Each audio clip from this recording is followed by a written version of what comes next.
It's been many years since I first subscribed to ProtonMail. I've been through the old client, migration to new plans, and the early days of Proton Drive. Sadly, Proton over the years became worse and less professional and trustworthy, so I made final decision to move to something better.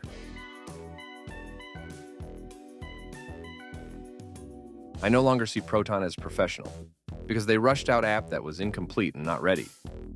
It's like paying for incompetence and overpaying for email whose app is now the same as Gmail or Outlook, which to this day, nearly a year later, still does not allow to see server headers. Not only that, for like around 7 months, the support article on how to view server headers on Android, which now no longer has it, has remained.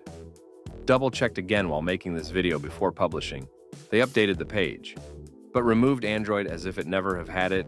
It's like you're remembering it wrong. Funnily enough, I also got to see how horrible and ridiculous their Twitter support is. It's like someone who has watched too much of TikTok, YouTube kids' brain rot. There's even no indication that the page was updated.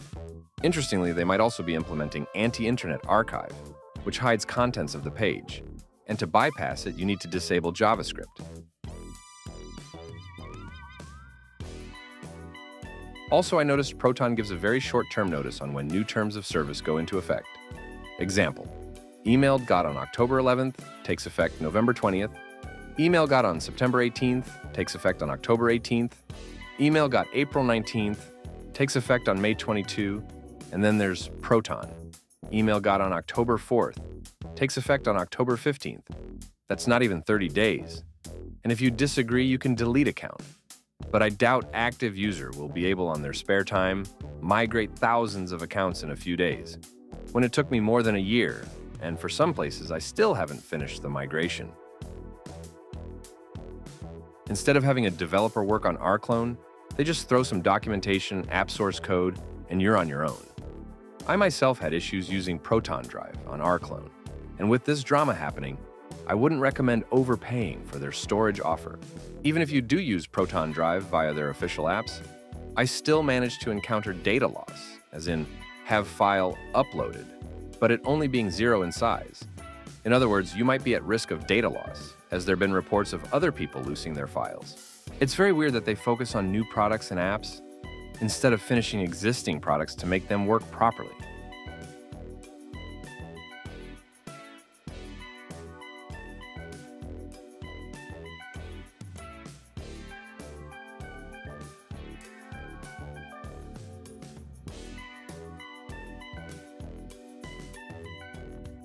What about my money? What do you mean, your money? Our beloved nonprofit also made their VPN worse. Now you can't even pick the specific country. Instead, you'll randomly connect to one of the servers, even if it's the furthest one away. By that I mean, the way you used ProtonVPN in 2018, for example, it's no longer possible. Where is my money, Robert? Beloved nonprofit wants you to pay up. Where is my money? Also, you now must have a paid plan if you want to activate the shortpm.me address. Before you could activate it, but only to receive email. You couldn't send from it without a paid plan.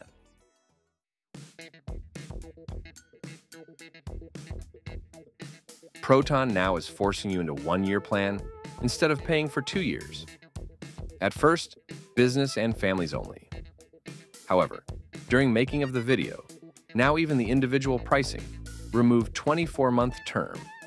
This way our beloved nonprofit is able to make more money. Here's a screenshot of their business plans before and after. This also means that the plan I have, I no longer have the option of paying per month or per year. If I wanted to switch plan, I only able to pay for a year instead of 2 years. If I wanted to try some other plan, not only I would lose the early adopter discount, but also the choice of returning for 2-year billing.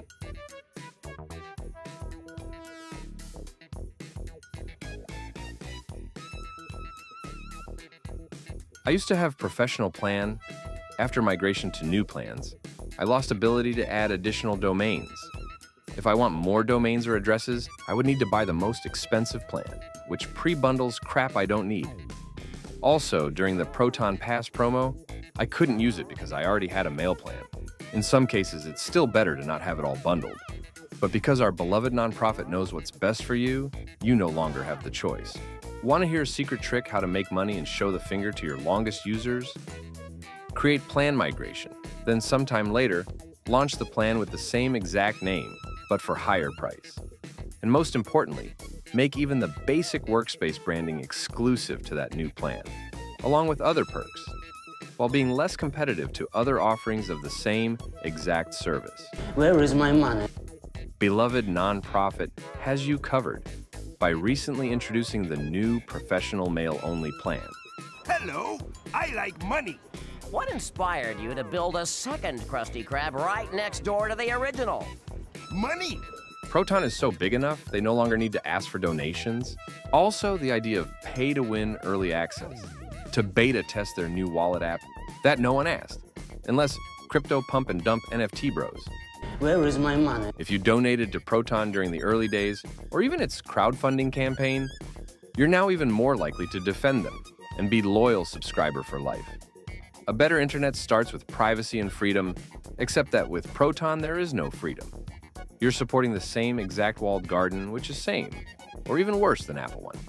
Privacy can be questionable, and freedom is just an illusion, since you can't have one-to-one Proton-like experience at home, or hosted by someone other than Proton. On older website, ProtonMail is community software, funded by the community and open source. We depend on your support to keep the service running. But if you start looking closer, only their apps, which you interact with, are open source. Their server is not. As much as they now try to claim they are non-profit, they are a hostile company. You can easy switch into them, but there is no easy switch away from them. They have 2 email export tools. By default, they link to command line 1. The graphical tool is outdated, with old branding and a little more difficult to find. Their excuse for not making their server open source, even if at a very limited state, is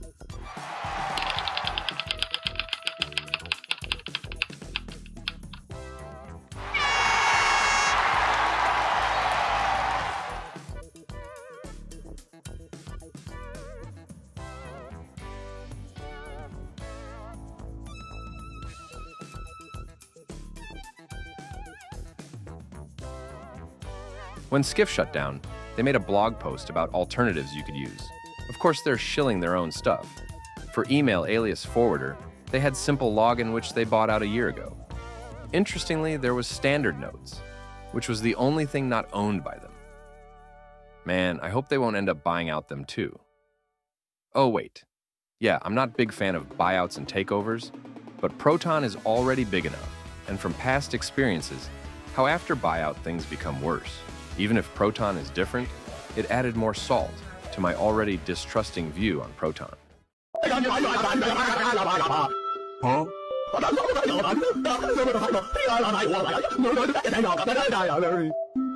Why do influencers, YouTubers, etc. love Proton so much? It's their pyramid scheme, of course. Too bad I'm too small. And even then I can't make use of referrals because I got grandfathered onto business plan. But you should do your own research, and while you may not agree with everything in this video, I can't even make a cent off it, despite the countless months of preparing, then editing it all up in a rush. So why not show your support by subscribing and liking the video? It surely must provide at least some value, hopefully. Also now, when YouTubers say something is open source, you should double check. Saw some instances when YouTubers themselves are not sure what is open source, or simply is source available. Ideally, it should be clarified to what extent it's open source. Simple Login and Bitwarden can be said as open source without much fuss, because every part that makes it is open sourced, whereas Proton, only apps for mobile and desktop, even if delayed, but never there was any official open source server Proton things. And if something like Skiff fiasco happens, you'll need to get used to whatever alternative you'd end up moving to, which may end up requiring relearning or getting used to unique quirks it would provide. You should not come to Proton thinking you're getting a service and supporting open source, making email better by liberalizing it from big tech monopolies, because you're only getting a service and growing their monopoly, plus getting used to particular user experience which only they provide. Same goes for Tutanota. To me, it's weird they're both seen as the duopoly worthy of your trust and money, or even contributions to make them better, for free.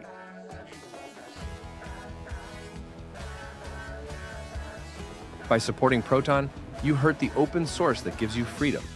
The same open source whose email apps that isn't tied to specific email provider. Android only has Fair Email and K9, and I find them both not as great as Proton app from which I'm coming from. Sure, there is more configuration needed, but what I hate is that there are no email apps that out of box give you the button to see all mail from all folders. Roundcube webmail client doesn't even have it at all. For desktop, I use Thunderbird to replicate the See All Mail feature using search folders. For mobile, I use K9, which has unified inbox feature. In both cases, I need to take a lot of steps to recreate View All Mail feature. Also, if I create mail filter, I manually need to add the newly created folder to Thunderbird and K9. And even then, I still need to enable it so it's invisible in Roundcube, which is very annoying. Migrating away from Proton took a lot of my spare time, and some websites don't even have ability to change email by yourself, and you're forced to contact their support in hopes they do it.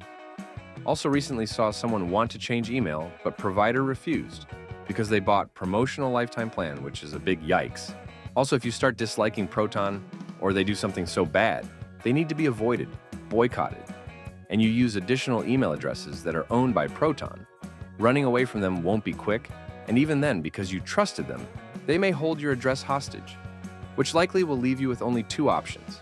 Ask for deletion of address, which means no new account can be made with it, just so you can cancel the paid subscription, or keep paying them money in case one of your contacts or some web service account you registered then completely forgot about, that you suddenly need access to your old email.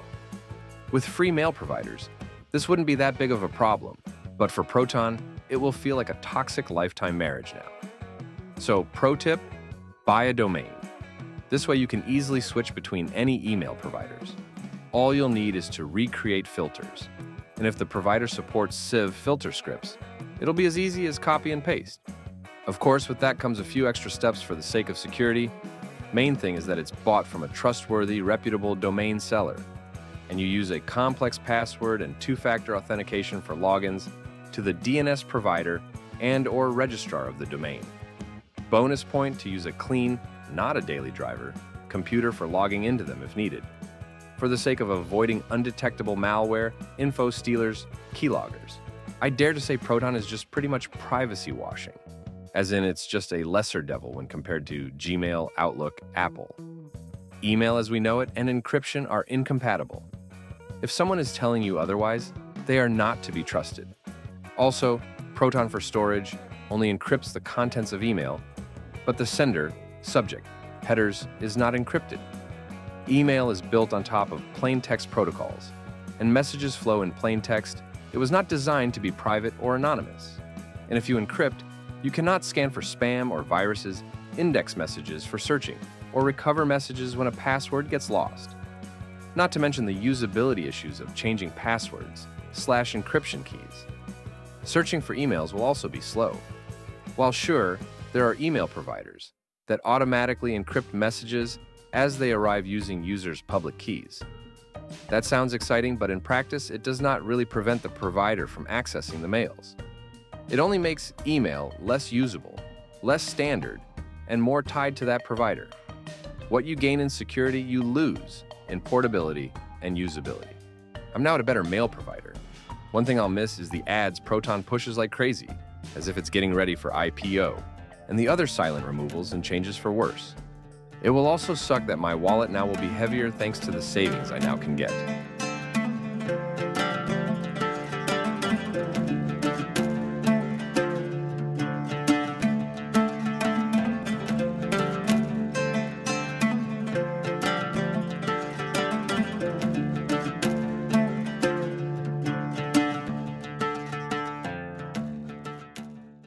Also, why the heck Proton is into crypto now?